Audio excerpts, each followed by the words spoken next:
ఓం మహాగణాధిపతయే నమః. ఓం గురుభ్యో నమః. ఓం శ్రీమాత్రే నమః. పరమేశ్వర స్వరూపమైనటువంటి జ్యోతిష, వాస్తు మరియు ఇతర అనేకమైనటువంటి శాస్త్రములను మనకు అందించినటువంటి మహర్షులకి నమస్కారం. హయగ్రీవ హయగ్రీవ హయగ్రీవేతి యో వదయత్తస్య నిస్సరతే వాణి జన్మకన్యా ప్రవాహవత్. అరుణాం కరుణాతరంగితాక్షీం ధృతపాశాంకుశపుష్పబాణచాపాం అనిమాదివిరావృతాం మయూకైః అహమిత్యేవ విభావయే భవానీం. శ్రీమాత్రే నమః. ప్రేక్షకులకి ఆ లలితాంబిక అమ్మవారి యొక్క అనుగ్రహం పరిపూర్ణంగా కలగాలని మనస్ఫూర్తి కోరుకుంటూ మనం ఈరోజు చెప్పుకోబోయే టాపిక్ ఏమిటంటే, చాలామంది వ్యాపారాలు చేస్తూ ఉంటారు. కొంతమందికి అద్భుతంగా కలిసి వస్తాయి, మరి కొంతమంది నష్టపోతూ ఉంటారు.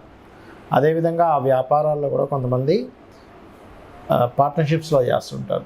అంటే అలాగా ఈ జాతకుడు ఇంకొకరు కలిసి పార్ట్నర్షిప్లో చేయడం, అందులో కొంతమంది ఓన్లీ ఇన్వెస్ట్మెంట్ చేయడం, అవతల వాళ్ళు చూసుకోవడం, ఇలా రకరకాలుగా ఇద్దరు ముగ్గురు కలిసి చేస్తూ ఉంటారు. అయితే ఈ వ్యాపార విషయాల్లో చాలామంది ఏమనుకుంటారంటే, నక్షత్రం టు నక్షత్రం, అంటే వీళ్ళది పలానా నక్షత్రం, అవతల వాళ్ళది ఇంకో నక్షత్రం అయినప్పుడు ఆ నక్షత్రాలు కలిస్తే చేయొచ్చు, నక్షత్రాలు కలవకపోతే వ్యాపారం పార్ట్నర్షిప్ చేయకూడదు అనుకుంటారు. అది పూర్తిగా రాంగ్, గుర్తుపెట్టుకోండి.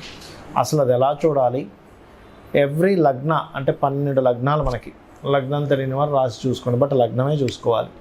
ప్రతి లగ్నానికి అసలు వ్యాపారం అభివృద్ధి అవ్వడానికి ఏం చేయాలి, ఒకవేళ పార్ట్నర్షిప్స్ చేస్తున్నాము కానీ పాడైపోయింది అన్నప్పుడు దానికి రెమెడీ ఏం చేసుకోవాలి, అసలు పార్ట్నర్షిప్ చేయడానికి మీ లగ్నరీత్యా సప్తమ స్థానాధిపతి ఎవరు చూడాలి, అదేవిధంగా మీరు ఏదైనా ఒక వ్యాపారం చేసుకోవాలంటే అసలు మీ జాతకంలో ఏం చూసుకోవాలనేటువంటి విషయాలు మనం ఇప్పుడు తెలుసుకుందాం.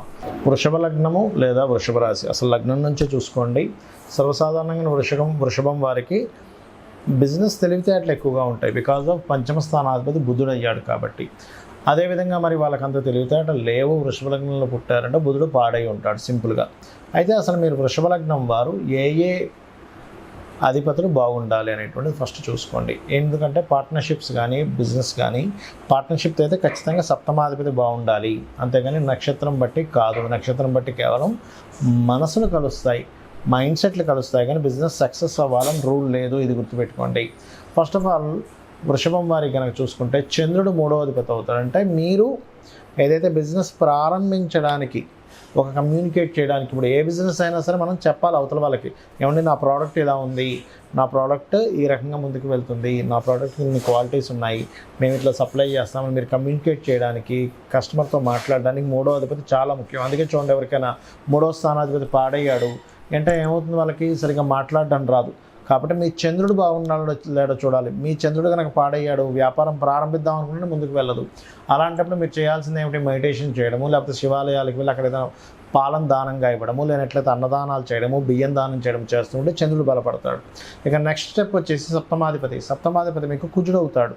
సో కుజుడు ఇక్కడ ఏమిటంటే, కుజుడు పాత్ర ఏమిటి అంటే, కొంచెం సమాజంలో మీరు కొంచెం స్ట్రెస్ఫుల్గా వెళ్ళవలసి వస్తుంది మీ బిజినెస్.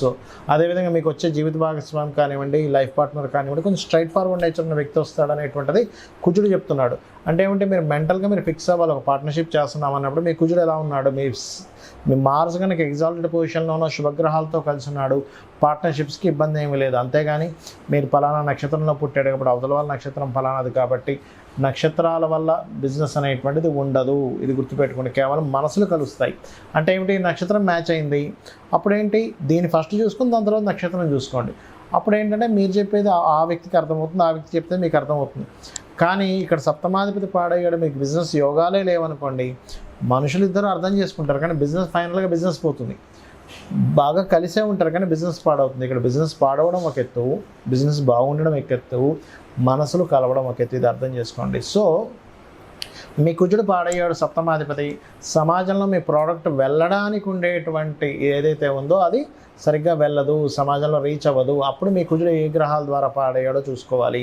ఆంజనేయ స్వామికి టెంపుల్స్కి వెళ్తుండాలి, లేదా నరసింహస్వామి ఆరాధన చేసుకుంటూ ఉండాలి, ఇట్లాంటివి చేస్తూ ఉండాలి. లేదా కందులు దానంగా ఇవ్వడము, గోవుకి క్యారెట్స్ తినిపించడము, బెల్లం తినిపించడం లాంటివి చేస్తుండాలి.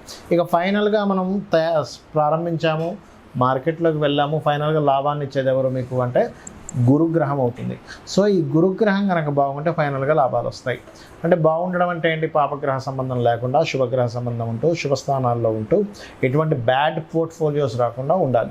ఈ జూపిటర్ కనుక బాగున్నాడు అనుకోండి, మీరే బిజినెస్లో గురువు అవుతాడు. అంటే ఏంటి, అర్రే ఆయన చూసి మనం నేర్చుకోవాలి, ఎంత చక్కటి ప్రణాళిక వేశారు, బిజినెస్ గురువు అంటూ ఉంటారు. అంటే ఏమిటి, అబ్బా ఎంత బాగా చేశాడని మిమ్మల్ని ఫాలో అవుతారు. మీ జూపిటర్ కనుక బాగుండి మీరు ఆ రకంగా లాభాలు కనుక సంపాదించగలిగితే.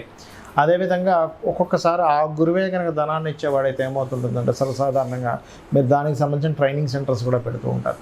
ఈ రకంగా జూపిటర్ బాగోలేడు ఉదాహరణకి, అప్పుడు ఏమవుతుంటుంది, మీ ద్వారా ఇంకోటి పాఠం నేర్చుకుంటాడు. ఏంటి, అమ్మో వీడు ఇలా చేసి, ఈ వ్యక్తి ఇలా చేసి, అమ్మాయి కావచ్చు అబ్బాయి కావచ్చు ఈ రకంగా చేసి నష్టపోయారు కాబట్టి ఆ రకంగా చేయకూడదు అని నేర్చుకుంటారు.